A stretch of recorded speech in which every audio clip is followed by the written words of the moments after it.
ok tầm này សួស្តីអ្នកនាងថ្ងៃនេះខ្ញុំមានប្រធានបទតាក់ទងជាមួយនឹងទូរស័ព្ទពីរគ្រឿងដែលជាបបផ្សោតតខ្លួនរបស់ខ្ញុំមួយគឺ Vivo X200 Pro មួយទៀតគឺ X300 Pro X300 Pro ទិញមិញហ្នឹងហើយអញ្ចឹងពីរនេះគឺទិញមកទឹកដូចគ្នាអត់មានទិញថ្មីទេ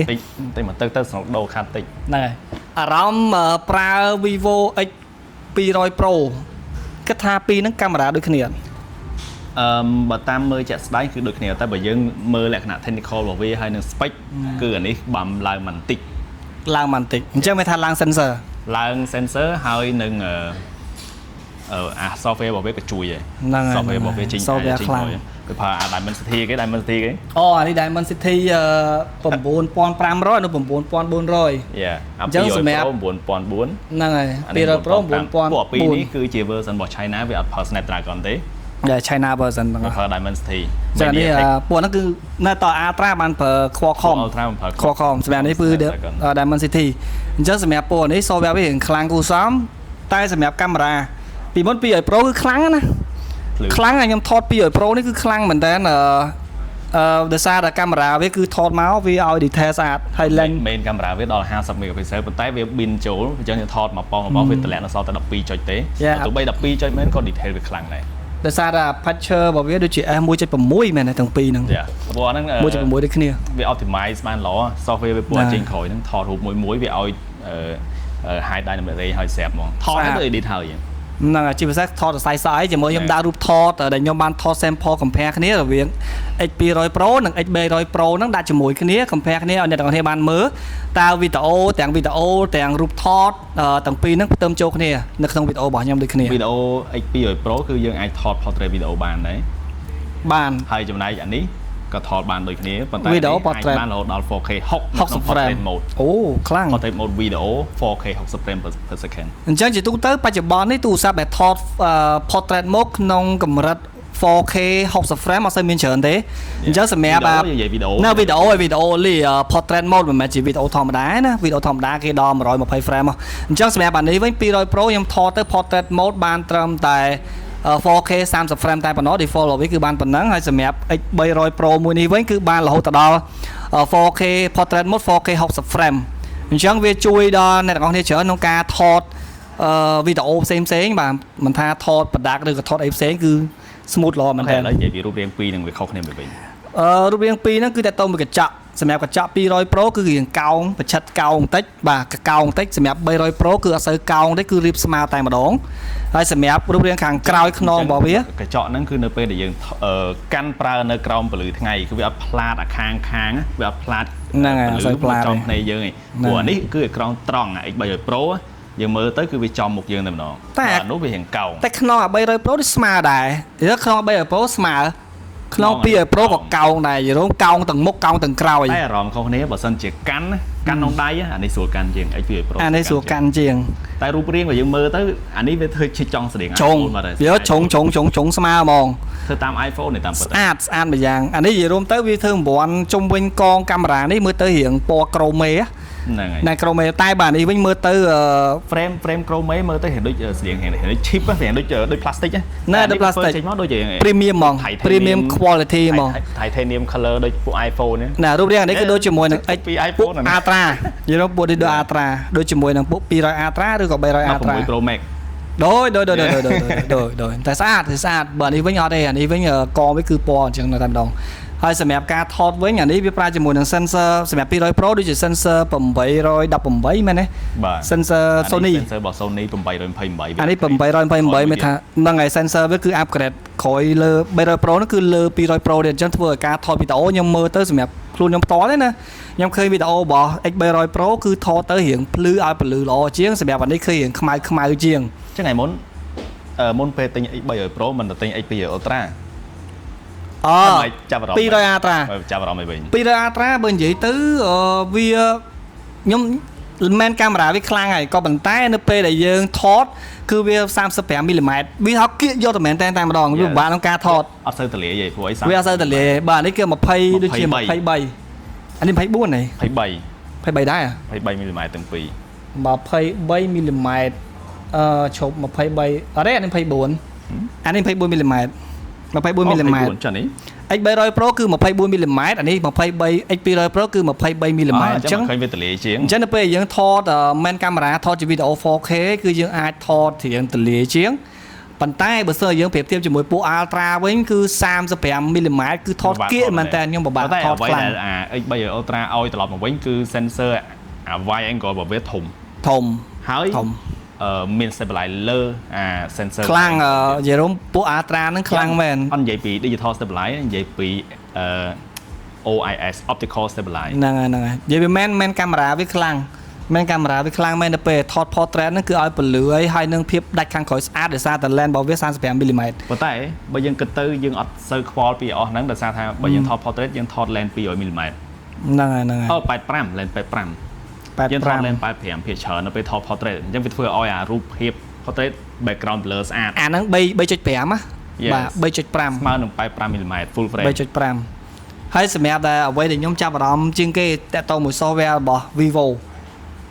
មកវិញចាប់អារម្មណ៍តាក់ទងមួយ software របស់ Vivo គឺខ្ញុំស្រឡាញ់ត្រង់ថានៅពេលដែលយើងថតស្លឹកចេះយើងអាច remove នៅ subject ដែលយើងអត់ត្រូវការបាន AI គឺខ្លាំងមែនតើខ្ញុំចូលចិត្តចំណុចមួយហ្នឹងគឺខ្ញុំប្រើវាខ្ញុំចូលចិត្តថតអញ្ចឹងហើយឃើញតែយើងហើយបើយើងទៅអាវ៉ាន់មួយបាំងអញ្ចឹងដល់ពេលយើងថតឧទាហរណ៍ថតអាវ៉ាន់ណាមួយអញ្ចឹងគឺថតនៅកន្លែងទីមានច្រើនអញ្ចឹងយើងចង់មានតែយើងក៏បានដែរអ្វីដែលរំខាន remove បានទាំងអស់ទេសភាពមានជាប់សម្រាមជាប់អីយើងចង់យើង remove បានវាចេញបានស្រួលជាងស្រួលជាង iPhone នៅលើ iPhone គឺបាក់ Samsung ខ្ញុំអត់តន់ experience ទេអត់តន់និយាយទេតែសម្រាប់ Vivo មួយខ្ញុំឲ្យ the best ហ្មងតែតមួយ AI ដែល remove subject ទាំង line ហ្នឹងគឺធ្វើបានល្អខ្លាំងមែនតើ optical quality របស់កាមេរ៉ាពួកវាគឺខ្លាំងដោយសារអីវាប្រើ lens size គឺវាល្បីជាងគេក្នុងអា coating របស់វាកាត់ flare កាត់ reflection អញ្ចឹងដល់ពេលរូបដែលថតដោយពួកអស់នេះវាឃើញ contrast ស្អាតមែនតើ sensor គឺ Sony ខ្ញុំបញ្ជាក់អ្នកនរគ្នាម្ដងទៀត sensor គឺប្រើជាមួយនឹង Sony ប៉ុន្តែ lens គឺប្រើដោយ Zeiss អញ្ចឹង Zeiss គឺជាក្រុមហ៊ុនដែលផលិត lens មិនមែនជាផលិត lens កញ្ច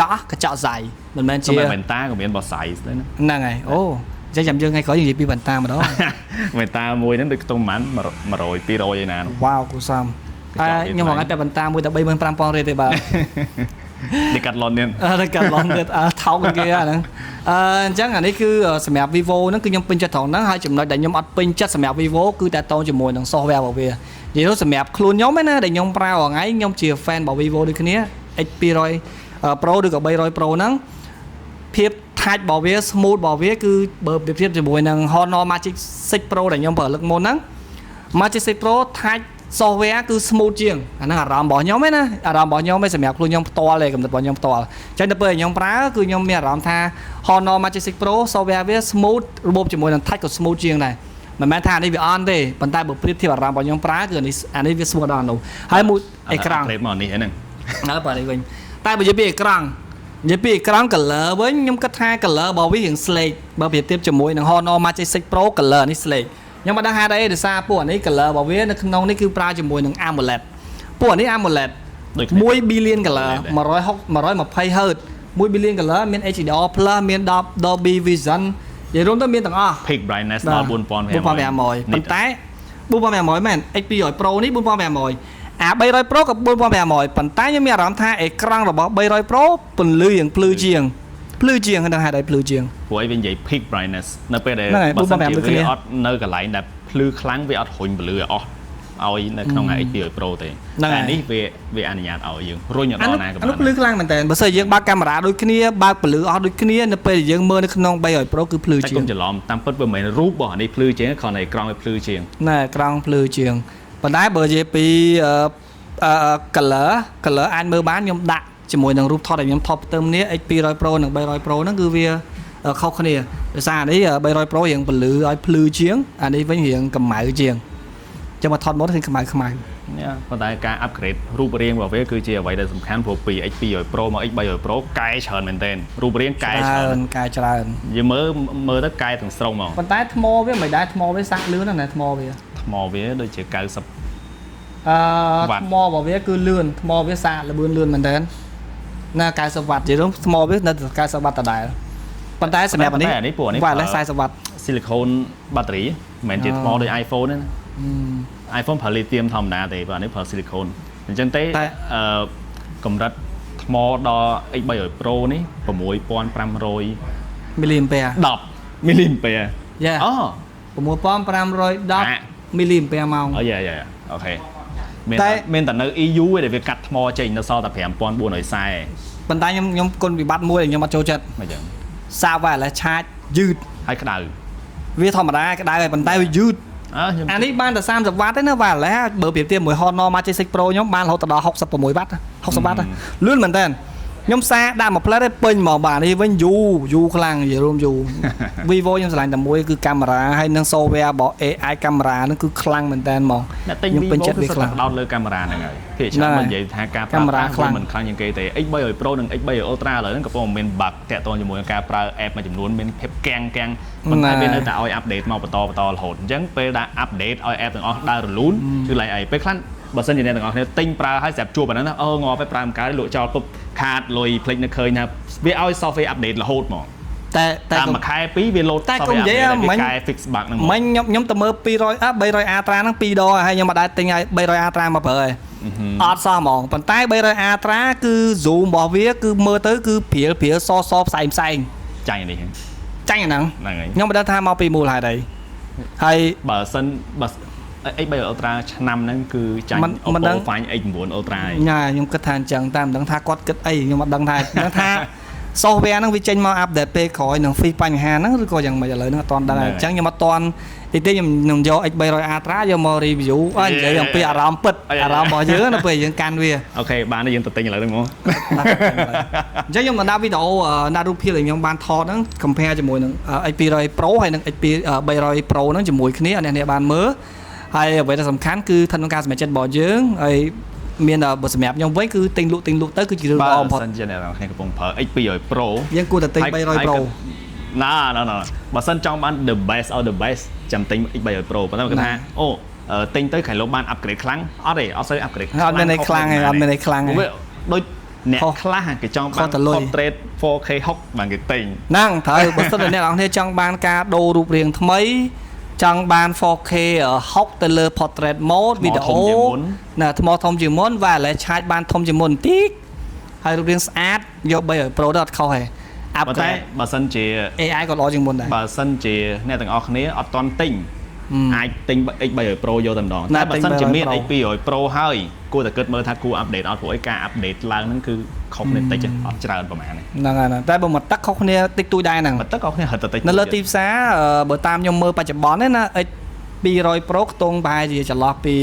500ជាងហើយបាទនេះវិញ700ខុសគ្នា2លឹកយកទិញឲ្យគេបានមើល2លឹកសល់លុយទិញ monitor external monitor មួយអញ្ចឹងសម្រាប់អ្នកទាំងអស់គ្នាដែលចាប់អារម្មណ៍ជាមួយនឹង X200 Pro នេះអាចឆែកមើលបានបាទតម្លៃរបស់វាខ្ទង់500ជាងចន្លោះហ្នឹងទេកុំឲ្យគេបោកប្រាប់ហើយគេលក់4ឲ្យក្រៅក៏មានដែរស្ទើរតែនេះគឺយើងនិយាយនៅថ្ងៃទី19ខែ5 2026ស្ទើរទួយមិនឃើញគេលក់តម្លៃ4ឲ្យក្រៅបើសិនជាអ្នកទាំងអស់គ្នាមើលនៅក្នុង2027វាធ្លាក់ថ្លៃទៀតហើយអញ្ចឹងស្ដាប់តាមហ្នឹងមើលហាញឆេងវាហ្មងហ្នឹងហើយបច្ចុប្បន្នហ្នឹងគឺអញ្ចឹងហើយឥឡូវនេះគឺយើងមាន2នៅនឹងដៃហើយឥឡូវនេះសម្រាប់ខ្លួនខ្ញុំផ្ទាល់ទេណាគឺខ្ញុំ upgrade ពី200 Pro នេះទៅ300 Pro តែម្ដងហ្នឹងហើយទីទៀតហ្នឹង upgrade ខ្ញុំទៅខ្ញុំអូអញ្ចឹងហើយប្រហែលនាទីទៀតហ្នឹងគឺមើលអត់ឃើញទេជួនកាលទៅខ្ញុំអាច downgrade ដូរ300 Pro មកទិញ200 Pro វិញនិយាយរួមទៅមូលហេតុអីគឺមូលហេតុដោយសារតែតាមទឹកលុយអារម្មណ៍ពេលដែលប្រើ300 Pro មកអស់ចិត្តទៅស្ដាយលុយដូរអារម្មណ៍ទៅប្រើ300 ថ្លៃពេក300ថ្លៃនៅនេះ900ជាងចាំចុះនៅសំ300ជាងខ្ញុំលេងប៉ុន្តែខ្ញុំនៅតែយ៉ាប់ត្រង់ចិត្តមួយ300 គឺខ្ញុំអត់ពេញចិត្តត្រង់ lens man របស់វានឹង35 mm ដែលពិបាកថតយល់មែនតើណាម្ដង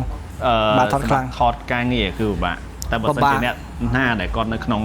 street photography ឬក៏ចូលខ្លាំងlens 35គឺជា lens មួយដែលgolden ហ្មងសម្រាប់អ្នកថត street photography ចម្ងាយរបស់វាមិនល្មមដល់យើងយក lens 24 mm ទៅវាដូចទលាយពេកហើយបើសិនយើងថត lens 85រៀងគៀកពេក35សម្រាប់ street គឺត្រូវហ្មងល្មមហ្មងតែបើថត productivity ក៏35នោះក៏ត្រូវដែរមែនទេក៏គ្រាន់បើដែរគ្រាន់បើថតវាគៀកតិចបើថត product អ្នកខ្លះគេចូលចិត្តឲ្យដោយ product ទៀត product ហ្នឹងវាមានភាព symmetry ស្មើលើស្មើក្រោមគេថត lens 85បើ lens 85ពួកអានេះធ្វើបានទាំងអស់មិនចាំបាច់តែខ្វល់ណា X300 Ultra ហ្នឹងហើយវាអាចប្រើបានហ្នឹងហើយតែបើនិយាយពីបច្ចុប្បន្ននេះ300 Ultra software ដូចជាមិនទាន់ស្រួលសម្រាប់ពេលបច្ចុប្បន្នគឺ X300 Pro Nè hay về pi down con này tích bây giờ pro này tinh ca trên từ bộ liếm tinh ban là một ngày giờ lùi kia mình software វាអត់តន់ស្រួល ហ្នឹងហើយរួមនោះគឺប្រើបានមួយថ្ងៃគត់ឥឡូវនេះគឺបកមកកាន់វិញ លឹកនៅទាំងអស់គ្នាបើទិញហើយ software អត់តន់ស្រួលយើងអាចទ្រាំ កុំតន់លក់ ដើម្បីឲ្យវាឲ្យ ហ្នឹង វា ហើយកុំតន់លក់ update បន្តទៀតវាកែ fix អា bug ទាំងអស់ហ្នឹងណា ហ្នឹងហើយដើម្បីយើងទុកលុយរបស់យើងខាតហ្នឹងកុំឲ្យដូចខ្ញុំណាបាទខ្ញុំនិយាយទៅលក់ឲ្យខាតអត់មានចំណេញទេ ទិញពឹបថាប្រើមិនកើតលក់ចោលអត់ទេ ណាខាតហើយទិញឲ្យធុញដូរទៅវិញទៅមកក៏ខាតលុយច្រើនដែរ សម្រាប់ពួកអស់ហ្នឹងបើអ្នកទូរស័ព្ទ model ផ្សេងអាហ្នឹងយើង experience ផ្សេងគ្នាអញ្ចឹងវាសាកមើល អូខេអញ្ចឹងអរគុណដែលបានតាមដានវីដេអូនេះជាមួយខ្ញុំនឹងធ្វើវីដេអូថ្មីតាក់ទងជាមួយនឹងជាមួយ X300 Ultra ក៏ដូចជា200 Ultra បន្តទៀតឥឡូវនេះ Ultra ប្រកួតគ្នាជាមួយនឹង Find X4 Ultra ឥឡូវតោះទៅទិញ Let's go bye